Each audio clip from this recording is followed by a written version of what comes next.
directeurs généraux, mesdames et messieurs les universitaires, mesdames et messieurs les secrétaires généraux des établissements d'enseignement supérieur et les administratifs présents, honorables invités, bienvenue dans ce colloque qui s'inscrit dans le cadre de la deuxième édition des Journées d'Union européenne de la science et de l'innovation sous la thématique ô combien importante, la transformation digitale dans l'enseignement supérieur et la recherche scientifique, enjeux et feuilles de route.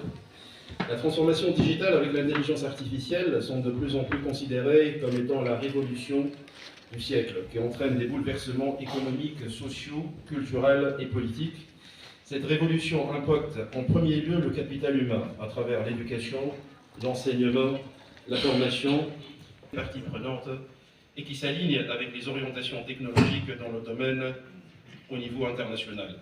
En plus, ce système devra intrinsèquement permettre aux parties prenantes d'évaluer à leur propre cadence, en respect de cadres d'interopérabilité, de cadres juridiques et des politiques numériques. Applaudissements, Madame Nesrine Barlouti, pour prononcer son allocution d'ouverture. Merci. Monsieur Youssef Nahlima, conseiller auprès du Monsieur le ministre de l'Enseignement supérieur et de la recherche scientifique. Monsieur Raja Khmiri, chargé de coopération internationale, enseignement supérieur, recherche et innovation de la délégation de l'Union européenne. Monsieur Cheb Yabdelli, directeur général de l'ANVER, de l'Agence nationale de la promotion et de la recherche scientifique. Madame Waleh Turki, chargée de mission auprès du ministère de Technologie et de Communication. Chers invités, chers directeurs généraux du ministère de l'Enseignement supérieur, chers directeurs généraux des offices des œuvres universitaires, les présidents et vice-présidents des universités tunisiennes, chers invités des universités européennes, à savoir l'université de Genève et l'université de Laval, chers invités de la Commission européenne, Madame Julia et Anne.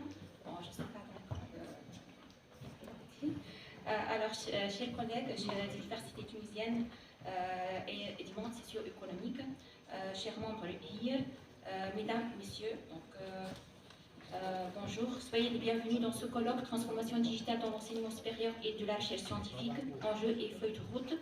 Je tiens à rappeler que cet événement est organisé par le Bureau national Erasmus de Tunisie en collaboration avec le comité HIR, Higher Education Reform Expert, ou bien expert de la réforme dans le cadre de la modernisation du système de l'enseignement supérieur en Tunisie, le ministère de l'enseignement supérieur et de la recherche scientifique et la délégation de l'Union européenne en Tunisie, sciences et de l'innovation, où on célèbre le 20e anniversaire de la coopération sciences et technologies Union européenne-Tunisie. Également, ce qui est très important de noter, cet événement est la première activité du comité HIR, et bien évidemment n'est pas la dernière. Je profite de cette occasion pour vous annoncer qu'on a ciblé plusieurs prochaines thématiques et débats dans le plan d'activité du comité, et on veillera à avancer ensemble dans ces séries de débats pour aboutir à des recommandations, feuilles de route et des propositions palpables d'action. Je veux bien profiter de cette occasion, donc cette première occasion pour premièrement remercier l'équipe précédente des HIR du mandat 2018-2021 pour leur engagement et le travail qu'ils ont fait dans ces années-là. Et je veux bien souhaiter la bienvenue aux nouveaux membres HIR dans leur mandat actuel. Permettez-moi de nommer les nouveaux membres actuels, à savoir Madame Salma Damak, Madame Sera Chekroukou, Madame Rafia Ardewi, Monsieur Habib Fathallah, Monsieur Moaz Ben Mrad, Madame Kawthar Marwani, Madame Sonia Abdelhaq, Monsieur Abdelmoutalib Wurni, Monsieur Ali Bakouti et Mademoiselle Asma Chalouf. Alors, la conception de notre journée d'aujourd'hui est ambitieuse dans la mesure où elle représentera, on l'espère bien sûr, un rendez-vous de partage d'informations sur les projets réalisés ou en cours en termes de digital et de numérique, de dialogue sur les enjeux et les défis futurs, de la transformation digitale et de l'intelligence artificielle, et de travail collaboratif pour l'appui au développement de feuilles de route sectorielles participatives dans le futur. En outre, ce débat mettra en relief la nécessité accrue d'exploiter le potentiel des technologies numériques pour l'enseignement et l'apprentissage, et de développer les compétences numériques pour tous, et du développement d'un écosystème d'éducation numérique.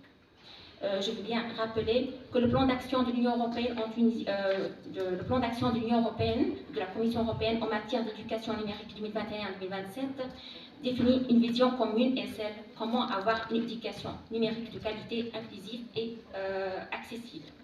Également, la digitalisation est une priorité de notre ministère de l'Enseignement supérieur, où spécifiquement elle vise à soutenir l'éducation numérique dans la formation universitaire et vise à répondre à la question suivante: comment améliorer la qualité et la quantité d'enseignement concernant les technologies numériques. Par ailleurs, il convient de noter que les universités et les établissements d'enseignement supérieur sont des acteurs importants de la transition vers l'économie durable et vers le développement d'un écosystème d'éducation numérique et formation adapté à l'ère numérique. Finalement, je profite de ce moment pour remercier vivement le ministère, la délégation de l'Union européenne, la DGCI et toutes les autres directions généraux et structures, et l'ANPER aussi. J'ajoute aussi mes remerciements, un remerciement spécial pour mon équipe du bureau Erasmus+, et tous les membres GIR pour leur engagement. Et la sous-équipe comité d'organisation de cet événement, à savoir M. Habib Fathallah, M. Raj Hamiri, Mme Serra Chikroho et M. Moaz Belmrat. Finalement, je vous remercie donc vivement pour votre présence aujourd'hui. Je vous souhaite une bonne journée d'échange, de discussion, de transfert de connaissances et de capitalisation de bonnes pratiques. Merci. Directeur général de l'ANPR en sa qualité de point focal donc, du projet Erasmus, du programme Erasmus+ en Tunisie, sous les applaudissements également, si j'ai dit.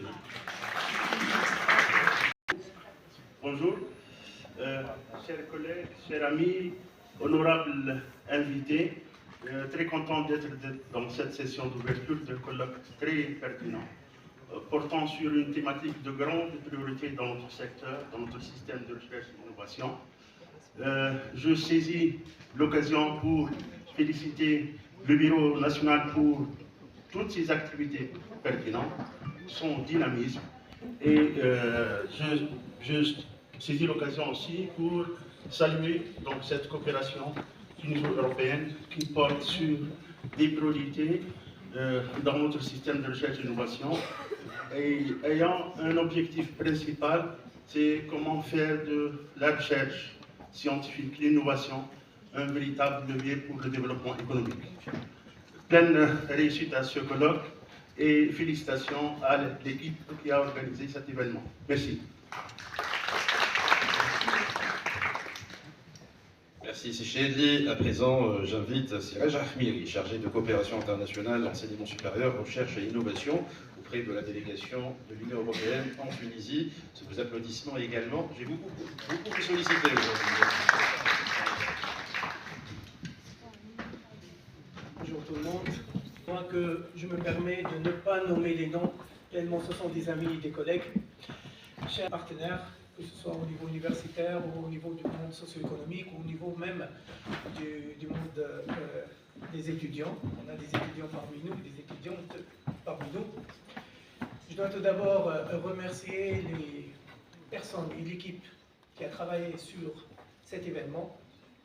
Tel qu'a été présenté par Mme Baklouti, ce n'est pas le seul événement. L'idée et la philosophie était que le réseau IR des experts en réforme crée un débat continu d'une façon permanente et avec des rendez-vous ponctuels chaque mois et demi, autour d'une thématique qui intéresse le secteur de l'enseignement supérieur et de la recherche et de l'innovation en Tunisie. Donc il y a tout un travail préparatif. Aujourd'hui, on démarre la première session, le premier débat sur la digitalisation, mais il va y avoir toutes les 5-6 semaines, a priori, d'autres thématiques, et donc vous serez sollicités encore une fois pour partager avec l'équipe, pour partager avec nous vos idées, pour créer ce brainstorming et cette dynamique, afin de pouvoir mettre sur la table des décideurs des propositions, des recommandations, ou même de s'approprier des guidelines, des orientations stratégiques du ministère, pour qu'on puisse ensemble faire de cette coopération effectivement un levier de réforme.